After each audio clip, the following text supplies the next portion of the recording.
When it comes to Magic the Gathering cards, there's nothing crazier than the cards we see inside of secret lairs. But even further than that, there's nothing crazier than a secret lair that's themed around the old 80s kids cartoon Dungeons and Dragons. Magic.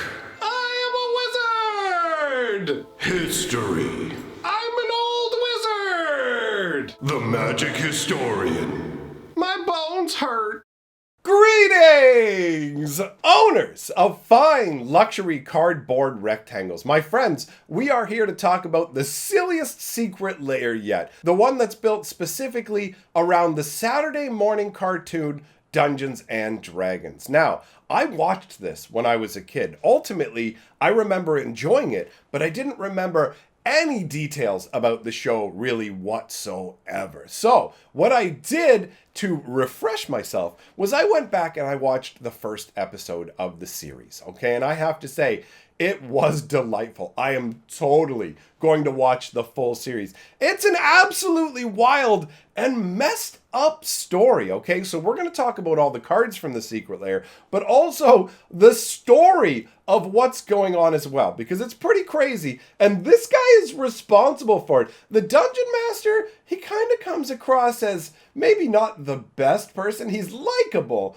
but you go, when you think about it as an adult, you go, wait a minute, this story's kind of wild. So the way the cartoon opens up is there's a bunch of kids in an amusement park, okay? They're on a roller coaster and they're going into like a Dungeons and Dragons roller coaster ride. So they enter the mouth of the dragon and then they're teleported into the world of Dungeons and Dragons completely against their will. And immediately their life is in danger. And the Dungeon Master is just pointing at them going, you're a ranger, you're a cavalier, you're a thief, you're a barbarian, bloop, bloop, bloop, and just magical powers. And they each get some magic item. But then you've literally got Tiamat, the five-headed dragon, and an evil wizard Venger who are trying to destroy these poor little children.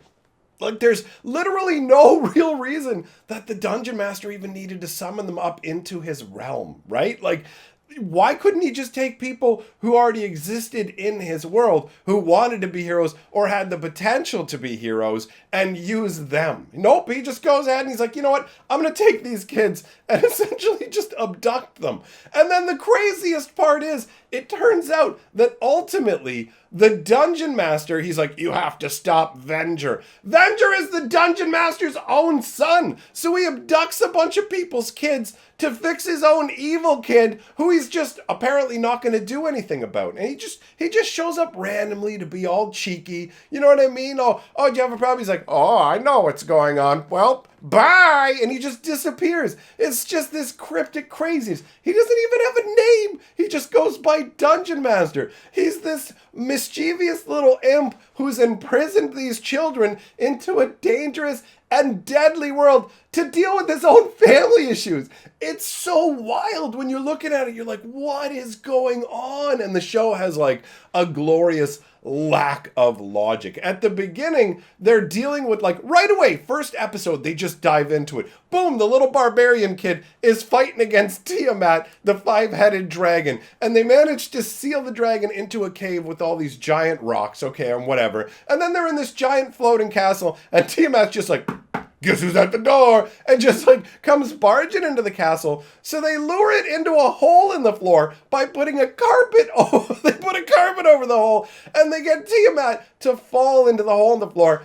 And then they just drop like a wooden door over top of it. And it's like, dude, that's a fire-breathing dragon. That's a piece of wood. It could just burn its way through. But nope, Tiamat doesn't escape, stays down in that little hole, and then when they eventually need Tiamat, they're like, let's go free it, open up the thing, it comes out, right? And then that's the only thing that Venger, the evil guy's afraid of, is the five-headed dragon. So the dragon's chasing him, and Venger goes through like this stone passageway in a wall. It closed behind him, and then Tiamat just barrels through the huge stone castle wall, and it's like, how did you trap him in that hole? That's the kind of stuff we're talking about. Either way, I'm not going to go on forever about it. It just genuinely made me laugh. So let's take a look at the cards that are associated with this story. We've got Commander's Sphere showing the Dungeon Master just, all right, whatever, you guys have to do what I say.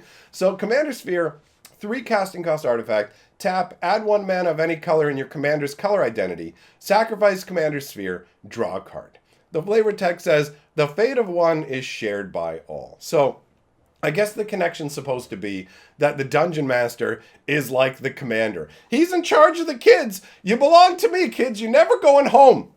He can just send them back whenever he wants, and he just doesn't. And he just shows up and gives them little clues instead of, like, being direct with them and being like, guys, look, I summoned you to this world because Venger is my son and I'm trying to deal with him, and I need your help specifically for some reason at least. None of that. He's just like, I'm just going to send you all over the place for no real reason. It's it's delightful. I look forward to watching more of the episodes and seeing how crazy it gets. But the Dungeon Master does look pretty cool here, standing there with like this glowing orb and waves of water cascading around him in different rainbow colors. That's pretty funky. It's definitely different. The next card we have is Unbreakable Formation, and this features Diana the Acrobat as well as, what's this other guy's name? Eric the Cavalier. All right, so she's an acrobat, and she has a magical staff that can just do whatever. Like, it just goes whoop, and she goes and does pole vaulting with it, but then she throws the staff, and it just bounces off the wall, going down, knocking torches out and stuff. It's just this weird, all right, it's just going to do whatever I need it to do. The show seems very much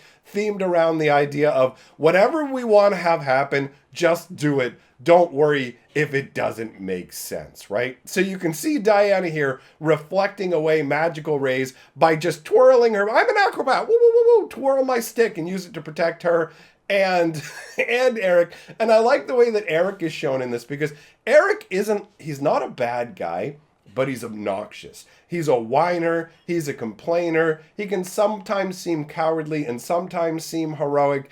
And admittedly, some of his complaints are like just, yeah, this is what somebody who was pulled into this world would say. It's like, bro, it's like Dante in Clerks. I'm not even supposed to be here today. But I mean, it makes sense in terms of the artwork being shown here using the idea of our creatures are indestructible. As long as I twist my stick, we're indestructible. It's right, because Unbreakable Formation's 1 white and 2 to make all your creatures indestructible. And if you did it during your main phase, you put a +1/+1 counter on each of those creatures, and they gain vigilance until end of turn. It's interesting to note that this card was originally an Azorius card, specifically keyed to the world of Ravnica. So, specifically keyed to the Guild of Azorius on the world of Ravnica, right? So, seeing something that is this divergent from that is interesting. And I do like the fact that the artwork actually feels like it fits, right? With the Commander Sphere, you had a sphere. In this case, you're using artwork where it shows her doing something defensive, so that translates pretty well. Let's move on to the next card. That's Whir of Invention. So, this one has Presto. Everybody else, every other kid has a normal name, but this kid's name is Presto, apparently. Is this like, oh, he's one of the chosen one? Honestly, this kid is way stronger than the other kids. He has genuine magical powers. At first, without even understanding his magical powers, he's able to summon up entire beings. Sure, there are things like cows, but this kid has genuine power and a magical hat that he can just pull whatever he needs out of. He tends to rhyme with what he's saying, which is it's a fun little idea where you got a magical hat, but you got to rhyme to get the magic out of it. I guess he technically doesn't, but it feels like that. So, Whir of Invention, 3 blue and X for an instant with Improvise, which means you can tap artifacts to reduce the casting cost of it, and you search your library for an artifact card with mana value X or less, put it onto the battlefield, then shuffle your library.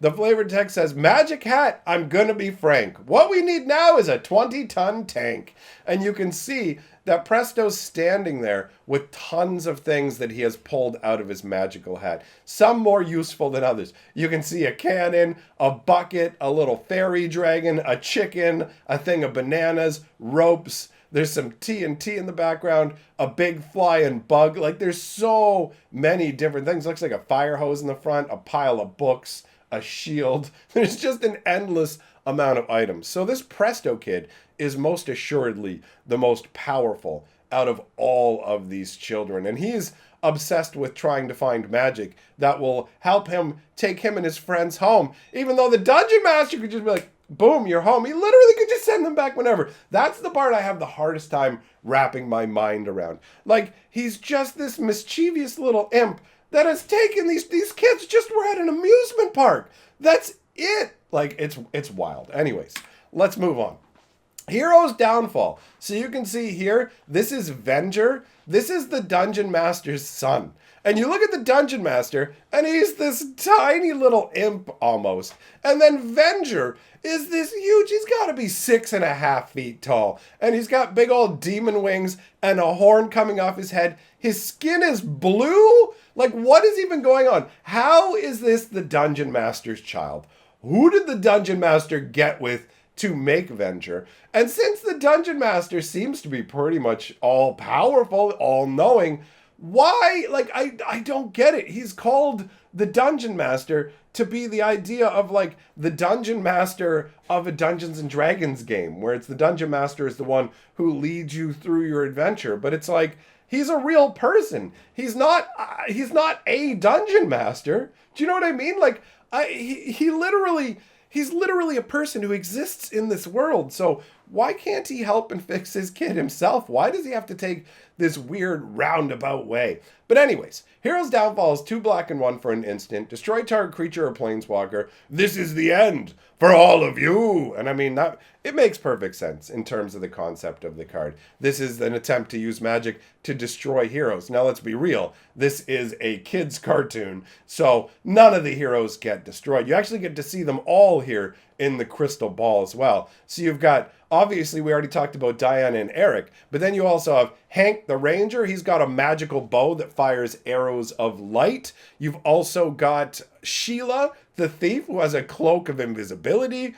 And you've got Bobby the Barbarian, who has like enhanced strength and a magic wooden club kind of setup. It's a very rough looking club. And also the little kid Bobby happens to have a pet unicorn called Uni. How did he get it? He just kind of found it right away. In the intro, they just cram it together. They're just like, boom, and you go on the roller coaster. Oh, you got a unicorn. Run for your life, kids. Run for your life. There's an evil demon lord who's trying to kill you and a 5-headed dragon. Like, Dungeon Master, what are you doing? I love it. It's so ridiculous. But yeah, Hero's downfall makes sense as a concept of here's the villain trying to take down the heroes, but still with the same lighthearted concept where he never actually manages to successfully cast this spell. Although he is responsible for releasing tons of evil dragons on a village and other atrocities. So it's funny, all the evil stuff that gets done should lead to a ton of casualties, but never does. It's like the old school G.I. Joes where like a tank will start smoking and they have plenty of time to get out and run away before it eventually goes kapow! Like, it's so funny to watch old school kid cartoons. You're like, how is anybody surviving any of this? Next card, Impact Tremors. 1 red and 1 for an enchantment. Whenever a creature enters a battlefield under your control, Impact Tremors deals 1 damage to each opponent. The flavor text says, the only chance we have of getting out of this world is if we take care of Venger once and for all. And it's like, no, the Dungeon Master should just let you leave. I feel so bad for you children. You're like pulled into this dangerous world with no choice. But the artwork looks pretty cool. I mean, you can see 3 of the characters literally illustrating their powers, right? You got the barbarian boy smashing down with his club. That's got the magical energy like flowing around it to show that it's enchanted, which is definitely a D&D vibe because magic weapons glow. Also, you can see that he's cracked open the earth, so that makes perfect sense with it's dealing damage. That is genuinely an impactful hit.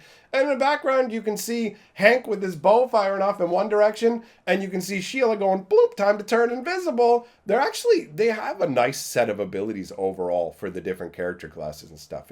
Well-rounded, I would say, although surprisingly, they have no cleric. I guess since you don't have really too much danger in terms of people getting injured, it's not as necessary. But an adventuring party usually should have at least 1 healer, in my opinion.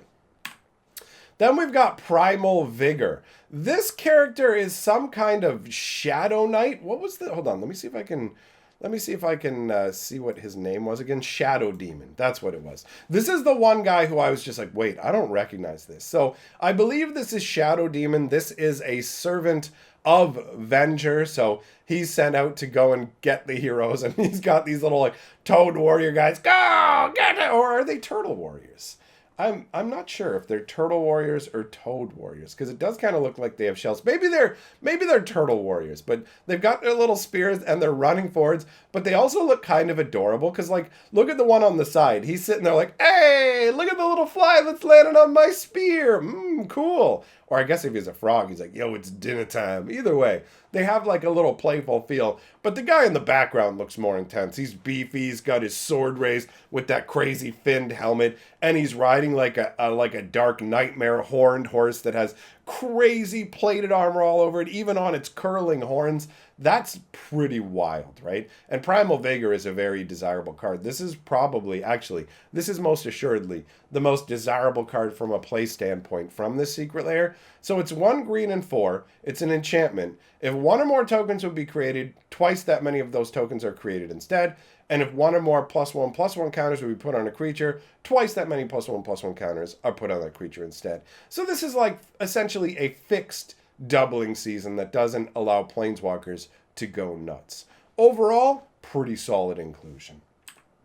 So my friends, we're back at Captain Crazy, the guy who's responsible for all this. Fix your own family problems, Dungeon Master! Anyways, let me know what you think about the secret lair and tell me your thoughts/memories on the old Dungeons and Dragons cartoon, because it is a very fun ride. Thanks for being here, my friend. Big shout out to all of my patrons of all levels, and I will see all of you tomorrow.